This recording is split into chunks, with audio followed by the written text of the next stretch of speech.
He didn't just scam Wall Street. He figured out how it really works. He made millions selling lies, went to prison, and came out even more powerful. And the craziest part, people still listen to him. But this story isn't about a scam. It's about a system that was never meant to be fair. Long before Wall Street, before the suits, the yachts, and the headlines, there was just a kid who refused to think small. Jordan Belfort grew up in a working-class neighborhood in Queens. Nothing about his environment suggested extreme wealth. But that didn't matter, because early on, he realized something most people ignore. Money wasn't just survival, it was freedom. At 16, while other kids were wasting summers, he was already testing something different. He started selling Italian ices on the beach. Simple idea, low cost. But he didn't just sell. He multiplied demand. 2-for-1 deals, word-of-mouth tactics, basic psychology. Before he even knew what that was. By the end of the summer, he had made $20,000. At 16, that was the first signal. Not talent, not luck, leverage. He understood even then that money didn't come from working harder. It came from positioning. So he followed what seemed like a safe path. Dental school, stable career, respectable income. But on the first day, the dean said something that changed everything. If you're here to get rich, you're in the wrong place. Most people would have ignored it. Jordan didn't. He stood up and walked out, just like that. Because he wasn't looking for stability. He was looking for scale. And deep down, he already knew this wasn't the path. He didn't know it yet. But his first real failure was about to teach him the one skill that would make him millions. After walking away from the safe path, Jordan didn't slow down. He went straight into business. Not glamorous, not sophisticated. Meat and seafood, door-to-door sales, cold knocks, rejection, over and over again. But that's where something clicked. At first, it worked. Fast. Within months, he was generating over $100,000 a month in revenue. No infrastructure, no real system, just hustle and pressure. But speed without structure doesn't last. Orders piled up. Deliveries failed. Products spoiled. Everything started collapsing at once. And just like that, the business went bankrupt. Most people would have seen failure. Jordan saw something else. A pattern. Because during all of it, one thing never stopped working. Him. It didn't matter what he was selling. People listened. They hesitated, and then they said, yes. Not because of the product, because of the pitch. That's when he realized something dangerous. The product didn't matter. Perception did. Control the conversation, and you control the outcome. That insight changed everything. Because if you can sell anything, you're no longer limited by what you sell, only by where you sell it. And that's when he found it. A place where the rules. Wall Street looked like the answer. Suits, money, status. Jordan got a job at a legitimate firm. Cold calls, long hours, strict hierarchies. But behind the polished surface, there was something else. Aggression, pressure, and an obsession with closing. This wasn't about investing. It was about selling. And Jordan was good at it. Really good. He learned how brokers spoke, how they created urgency, how they pushed people to act without thinking. For the first time, he saw the machine from the inside. But then, it all stopped. October 1987, the market crashed. Phones went silent. Panic spread. People lost everything. And just like that, Jordan was out. No job, no direction. But while everyone else saw disaster, he saw something different. A gap. Because Wall Street didn't disappear. It just shifted. That's when he discovered penny stocks. Tiny companies. Almost no regulation. No real oversight. Stocks that serious investors ignored. But hidden inside that chaos was an opportunity. The commissions, up to 50%. Same effort, 10 times the reward. And here's the key. These weren't heavily watched markets. No analysts, no real scrutiny. Which meant one thing: you didn't need a great company. You just needed a great story. And Jordan understood something most people didn't. If nobody knows the truth, you can control the narrative. One call. That's all it took. A random investor. A confident voice. A promise of something big. Ground floor opportunity. Massive upside. Don't miss out. And just like that, thousands of dollars moved. Not because the company was valuable, because the story was. That's when it became clear. He didn't just find a job, he found a loophole. But finding the loophole was just the beginning. Because what he built next wasn't a business. It was a machine. Finding the loophole was one thing. Scaling it was something else. Jordan knew he couldn't do it alone. So he didn't look for experts. He looked for hunger. Bartenders, dropouts, small-time hustlers, people with no background in finance, but everything to prove. Because knowledge wasn't the advantage, pressure was. That's when Stratton Oakmont was born. On paper, it sounded elite, prestigious, almost untouchable.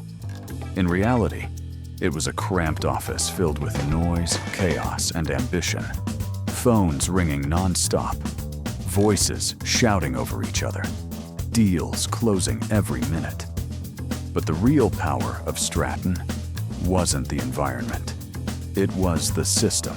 Jordan developed something he called the straight line, a method designed to guide a conversation from uncertainty to commitment. Fast. No room for doubt. No space for hesitation. Control the tone. Control the pace. Control the outcome. Every call followed the same structure. Build trust. Create urgency. Close. And if the client hesitated, push harder. Because hesitation meant one thing. They were still thinking. And thinking was the enemy. Soon, the office transformed. Not into a company, but into a factory. A place where average people were turned into high-pressure closers. Day after day. Call after call. They weren't selling stocks. They were selling belief, hope, fear, opportunity. Whatever it took. And it worked. Money started flowing in. Fast. But here's what made it dangerous. Stratton didn't target the wealthy. They targeted the invisible.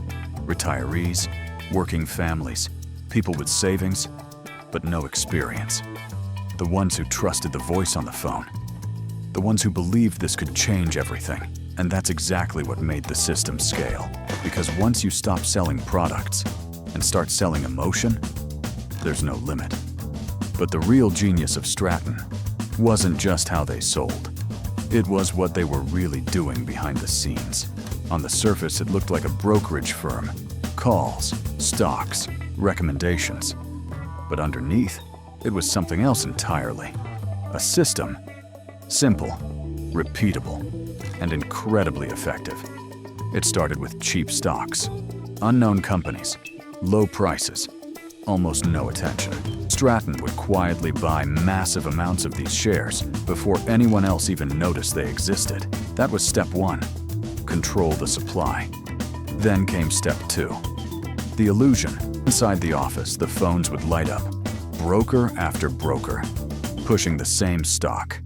Same script, same confidence, same urgency. This is about to explode. Big investors are coming in. You're early. They weren't selling information. They were creating momentum. Because the market doesn't just react to value, it reacts to belief. And if enough people believe something is going up, it does.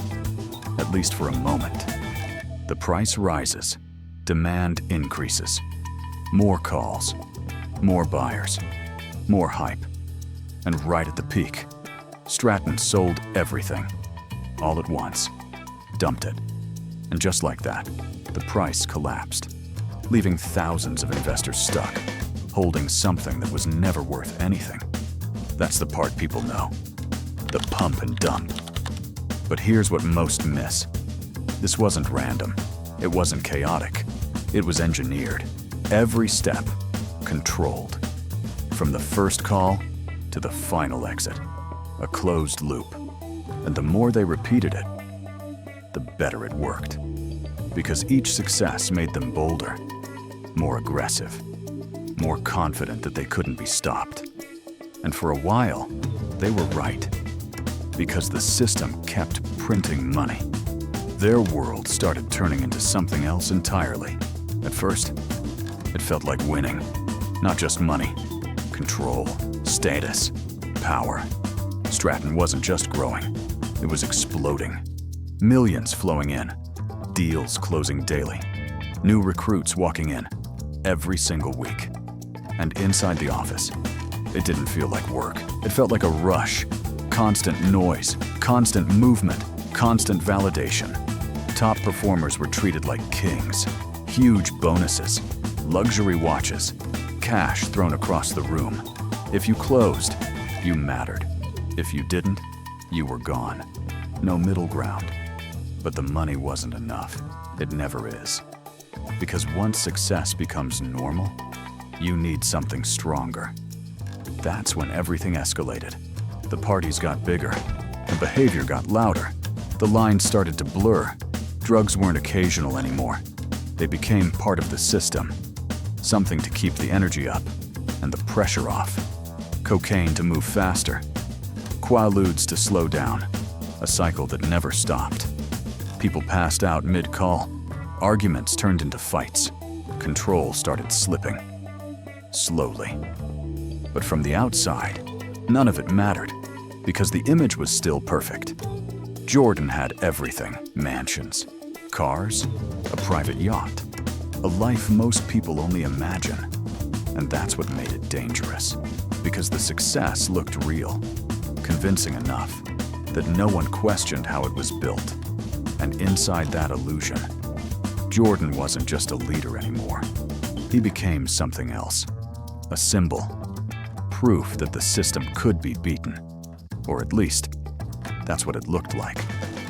But systems built on illusion don't collapse all at once. They start with small cracks that nobody wants to see. At first, the signs were easy to ignore. A complaint here, a strange trade there. Nothing that couldn't be explained. Or buried. But patterns don't stay hidden forever. Because when the same thing happens over and over again, someone starts asking why. By the early 90s, Stratton wasn't invisible anymore. Too many investors were telling the same story. They bought in high and watched everything collapse. Money gone. No answers. And eventually, those voices reached the people who actually look for patterns. The SEC. They started digging, quietly at first, reviewing filings, tracking movements, looking for inconsistencies. And what they found didn't make sense. Stocks rising too fast, falling even faster. The same names appearing again and again. It wasn't random, it was coordinated. The FBI got involved, and they weren't looking at numbers. They were looking at people. Wire transfers, cash movements, offshore accounts. Money being moved in ways that didn't match the story. It didn't happen slowly. It happened all at once. One morning, before the phones could even start ringing, they showed up. Federal agents. No warning. No time to react. Desks were searched. Files were taken. Computers copied. The noise that once filled the office was gone, replaced by silence. Because this time, it wasn't speculation. It was evidence. For years, Stratton had controlled everything. The narrative, the momentum, the money. But now, someone else was in control. And they weren't selling anything. They were building a case. Every call, every transfer, every account. Piece by piece, the system was being exposed. One by one, the people who followed him became part of the deal. Some went to prison for longer than he ever did. Because in the end, the system didn't just collapse. It turned on itself. But here's where the story takes a turn no one expected. Because losing everything wasn't actually the end. Most stories end here. The rise, the fall, the consequences. But this one didn't. Because prison wasn't the end for Jordan Belfort. It was a reset. While serving time, he started doing something unexpected. He wrote, not a confession, not an apology, a story. His story. Every detail. The money, the chaos, the excess. But told in a way that didn't feel like guilt. It felt like entertainment. And that's what made it powerful. Because people weren't reading it to understand what went wrong. They were reading it to experience it. The rush, the lifestyle, the illusion. And it worked. The book sold. Fast. Then came the next move, Hollywood. The same story that destroyed lives became a movie, a global one, directed by Martin Scorsese, starring Leonardo DiCaprio. By the end of it all, Jordan Belfort was supposed to be a warning, a symbol of excess, of greed, of what happens when the system is abused. But that's not what happened. Because instead of disappearing, he adapted. The same skills that built his empire, rebuilt his life. Because the truth is, he didn't just outsmart Wall Street, he exposed it.